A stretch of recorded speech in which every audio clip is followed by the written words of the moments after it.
Assalamualaikum warahmatullahi wabarakatuh. Hello guys, welcome back to my channel di Sinyo Jebal Channel. Guys, hari ini tanggal 21 bulan Oktober ya guys ya, 2020 lah guys. Ini aku ada pelajaran matematika loh guys. Nah, itu matematika pembelajarannya tentang skala ya guys ya. Nah, kalian penasaran kan tujuanku membuat video ini supaya kalian yang ketinggalan Zoom atau ketinggalan pelajaran bisa kok lihat video ini ya guys ya. Oke guys, ayo. Yang perbandingan ya guys ya. Oh ya. Perbanding. Assalamualaikum warahmatullahi wabarakatuh. Nah, ini kita akan melanjutkan pelajaran matematika di minggu lalu yang membahas kemarin kan kita sudah membahas tentang perbandingan, tetapi menggunakan pecahan. Nah, di sini Bumita punya cara yang lebih simple atau lebih mudah dipelajari, namun tidak berkaitan dengan pecahan seperti rumus atau bentuk umumnya perbandingan. Nah, saya beritahu bahwasannya dalam materi perbandingan dan skala, kebanyakan perbandingan yang digunakan itu adalah perbandingan senilai, yang artinya sebentar. Nah, perbandingan senilai itu adalah perbandingan dari dua atau lebih besaran di mana suatu variabel bertambah, maka variabel yang lainnya bertambah. Atau disebut juga dengan perbandingan yang memiliki nilai yang sama. Jadi perbandingan senilai itu semacam kayak gini. Semisal barangnya itu banyak, maka harga yang harus atau uang yang harus dibayar itu juga banyak. Namun kalau belinya sedikit, maka uang yang harus dibayar itu juga sedikit. Nah, itu artinya kalau semacam itu menggunakan perbandingan senilai, yang artinya jika satu ditambah atau bertambah, maka yang satunya juga ikut bertambah. Begitu juga dengan berkurang. Kalau dibelinya sedikit, maka harganya atau uang yang harus dibayarnya juga sedikit. Contoh kejadian yang termasuk dalam perbandingan senilai itu apa aja? Yang pertama yaitu jumlah tabungan dengan waktu penyimpanan. Kemudian yang kedua banyak barang dengan harga barang. Ya kayak itu tadi, kalau belinya banyak maka harga barangnya yang harus dibayar juga banyak. Kalau belinya sedikit maka harga barang yang harus dibayar juga sedikit. Kemudian yang ketiga adalah jumlah pekerja dengan upah yang dikeluarkan. Jadi kalau pekerjanya banyak, maka upah yang harus dibayar juga banyak. Jika pekerjanya sedikit, maka upahnya yang harus dibayar juga sedikit. Nah, itu adalah salah satu atau sebagian dari kejadian yang menggunakan perbandingan senilai. Masih banyak lainnya. Contohnya kayak apa? Kayak apa lagi? Ada ide?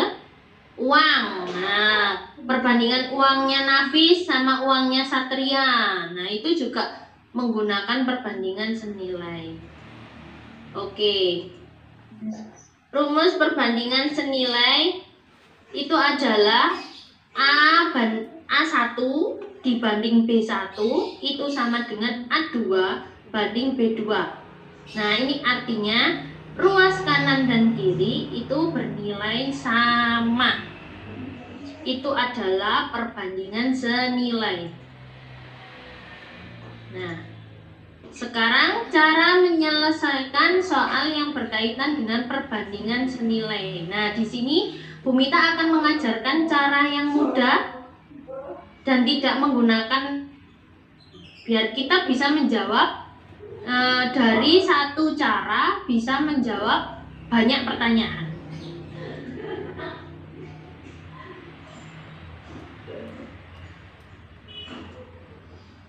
Oke, contoh yang nomor 1. Di dalam sebuah kandang ya ini maaf, salah ketik. Terdapat 70 ekor itik dan ayam. Perbandingan itik dan ayam di kandang adalah 4:10. Berapa banyak itik di dalam kandang? Nah, penyelesaiannya yang pertama yang diketahui adalah jumlah ayam dan itik. Iya. Halo. Ya.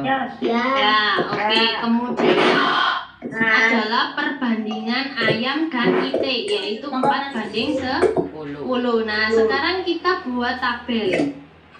Untuk tabel yang sebelah kiri sendiri itu adalah nama atau benda yang diperbandingkan, yaitu ayam dan itik. Kemudian habis itik ayam, yang ketiga adalah itik ditambah ayam, kemudian itik dikurangi ayam. Nah, di sini kan ada tabel perbandingan sama jumlah ekor. Nah, maksudnya di sini perbandingan, kita lihat perbandingan yang diketahui tadi, yaitu ayam dibanding itik 4:10. Jadi ini kebalik, ini Bu Mita ngetiknya perbandingan itik dan ayam. Jadi itiknya itu adalah 4, ayamnya adalah 10. Dari sini paham? Oke, kemudian perbandingannya jumlahkan. Itik ditambah ayam berarti berapa? 14. Kemudian itik dikurangi ayam. 10 dikurangi 4 berapa? 6.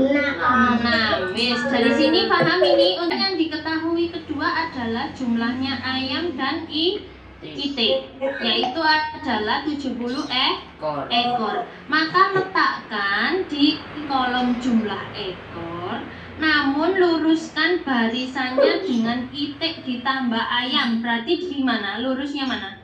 Yang perbandingan 14. Oke, di sini adalah 70. Dari sini paham? Kemudian kita harus mencari pengalinya 14 dan 70. Artinya apa? Nah, di sini kan ada perbandingannya 14. Di sini ada jumlah ekornya 70. Jadi untuk mencari pengalinya itu seperti ini. 14 dikali berapa yang bisa menghasilkan 70? Dibalik menjadi operasi operasi bagi. 70 dibagi 14. Maka pengali semuanya dari perbandingan ini, kolom perbandingan itu adalah 5 semuanya. Ya. Jadi kita bisa mengetahui cara mencari pengalinya itu dari keduanya diketahui. Kolom pertamanya dan kolom keduanya itu diketahui. Baru kita bisa mencari pengalinya. Nah, jadi pengalinya adalah 5 kan ya.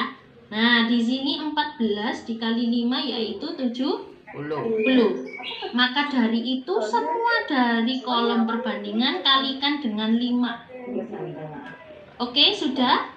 Paham? 4 kali 5 sama dengan 20. Oke, 20 pinter. 10 kali 5 50. Oke, 14 kali 5 sudah ya. 6 dikali 5 Oke, sekarang pertanyaannya dari soal apa?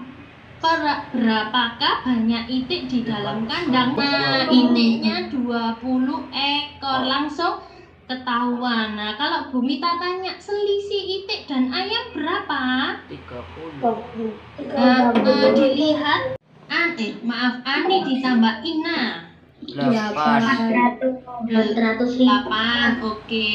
Terus Ani dikurangi Ina berapa? 2. Oke. Itu dibolak-balik nggak apa-apa. Yang penting artinya 5 dikurangi 3 gitu. Ya. Nggak boleh negatif ya. Terus kemudian diketahui jumlah uang mereka. Berarti ditaruh di mana? Oke, ditulis di baris ketiga yaitu 400.000. Kemudian kita harus mencari apa kalau sudah? Ya. 8 dikali 8. Iya, pinter sekali. Berarti paham ya, nggih. Sip. Jadi mencari pengalinya 8 dan 400. 8 dikali berapa? Yang hasilnya itu 400. 50.000. Itu berapa?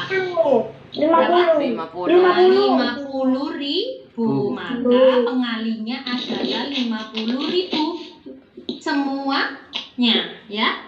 Dikali 50.000 dikali 50.000 dikali 50.000. Maka uang Aninya berapa? 150. Inanya? 400 Sekali. Ani dikurangi Ina. Ini dikurangi Ina 100. Oke, jadi ini pertanyaannya adalah berapakah selisih uang Ani dan Ina? 100. Oke, kalau Bu Mita tanya, berapakah uang Ina? 250. Berapakah uangnya Ani? 150. Oke, paham? Paham. Sudah mulai paham ya? Nah, tabel ini hanya bisa digunakan untuk menyelesaikan perbandingan senilai. Jika perbandingannya berbalik nilai, beda lagi ya caranya. Nomor 3. Perbandingan umur Dayu dan Beni adalah 4:5. Selisih umur Dayu dan Beni adalah 6 tahun. Berapakah umur mereka masing-masing? Penyelesaiannya adalah, nah sekarang yang diketahui apa? Ya, perbandingan umur Dayu dan Beni yaitu 4:5. Nah, kemudian selisih umurnya adalah 6 tahun. Nah, buatlah tabel, yaitu ada Dayu, Beni, Dayu ditambah Beni dengan Dayu dikurangi Beni. Sekarang Bu Mita tanya, perbandingannya Dayu berapa? 4. Oke, perbandingannya Beni 5. Oke, jumlah perbandingan Dayu dan Beni 9. Dayu dikurangi Beni perbandingannya berapa? 1. Nah, selisih umurnya 6 tahun. Berarti ditaruh di baris yang kemana? 4. Nah, di Dayu kurangi Beni 6. Jadi mencari pengali 1 dan 6 itu berapa pengalinya? 6. Oke. Jadi pengalinya adalah 6. Maka semuanya kalikan dengan angka 6. Nah, maka Dayu berapa? 24. Beni 30. Oke, Dayu ditambah Beni 54. Oke, dari sini sangat paham atau bagaimana? Paham. Oke, ada pertanyaan? Tidak. Ya guys, sudah selesai ya guys ya dari pembelajaran hari Rabu yaitu matematika. Nah, ini sangat penting guys bagi kalian di seluruh Indonesia untuk belajar semua pelajaran. Karena matematika itu digunakan sampai kalian besar ya guys ya. Aku juga sampai besar ya dipakai juga ya guys ya. Oke guys, semoga bermanfaat ya guys ya. Biar insya Allah kalian bisa ranking 1, amin ya rabbal alamin. Sama ada kalau olimpiade matematika juara 1, amin ya rabbal alamin. Oke guys, jangan lupa subscribe, like, and comment please. Anak Indonesia yang hebat siap meraih prestasi yang cemerlang ya guys ya. Oke, semoga bermanfaat. Wassalamualaikum warahmatullahi wabarakatuh. Allahu Akbar.